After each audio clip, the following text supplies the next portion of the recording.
So today, we're diving into a story that honestly, it reads more like a thriller than anything else. We've got a brilliant scientist, a so-called free energy invention, and what the source claims is a massive government conspiracy to bury it all. We're going to unpack this whole narrative, piece by piece, and in the process, give you a real review of its core claim, that the Orgone Energy Motor could have changed everything. Okay, let's just jump right in. This source material does not mess around. It opens with this incredibly dramatic claim. Right from the get-go, it sets the stage for a story about a limitless energy source that, supposedly, could have completely transformed our world. And the story doesn't even start with the invention.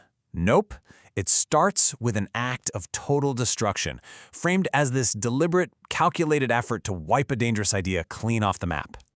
The source paints this really vivid picture, right? Imagine it, a 6-ton bonfire of research, just burning away in New York City. It says that friends and colleagues had to just stand there and watch totally speechless as this man's entire life's work just went up in smoke. The document calls it one of the absolute worst acts of censorship in U.S. history and claims the media at the time completely buried the story. And there it is. That is the central question this whole story is built on. Was this just the work of some kind of mad scientist, like you might hear? Or did those papers hold the key to 100% free energy, a secret so big it could threaten an entire global industry? So to really understand the invention, the source first introduces us to the inventor. And it's careful to frame him not as some kind of outcast, but as a product of a really revolutionary time. Now the source does something pretty clever here. It deliberately puts Wilhelm Reich's childhood right in the middle of this age of scientific miracles. The argument is that if you grow up when the impossible is constantly becoming possible, from human flight to relativity, it's going to shape how you think. It's key to understanding why he was prone to thinking differently. And then it lays out what it presents as Reich's very impressive credentials. We're talking about him working for Sigmund Freud, running a major clinic when he was just 25, and even conducting experiments with Albert Einstein. The point of all this is to establish Reich as this man of extraordinary intellect long before he got to his most controversial work. And this, of course, brings us right to the heart of the story, the device at the center of all the drama, the thing Reich called the Orgone Energy Motor. So what is this thing exactly? Well, according to the source, the whole concept is based on what Reich called Orgone energy. Now that might sound a little out there, I know.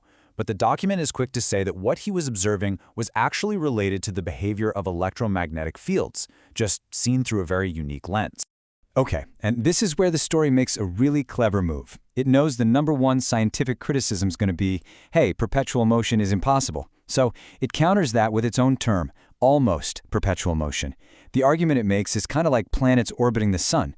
The motion doesn't have to last literally forever to be, for all human purposes, completely self-sustaining. All right, so Reich has this revolutionary device. According to the source, the second he was ready to share it with the world, a powerful and really systematic conspiracy was launched to shut him down. The narrative breaks down this whole takedown into 7 very clear steps. As you can see, it starts with a smear campaign and a government investigation. But then, man, it escalates fast. We're talking sabotage, censorship, and then the actual physical destruction of all his research. The story climaxes with Reich's death in prison, which the source calls suspicious, happening just a week before a potential parole hearing. But why? Why would all this happen? Well, the source points to a very clear motive: money, a lot of money. It highlights the massive revenues of what it calls energy monopolies and suggests that a device offering free energy to everyone would be, well, a pretty huge threat to their bottom line. So you'd think the story ends there, right? The secret's lost, the inventor's gone. But the document claims a shocking rediscovery changed absolutely everything.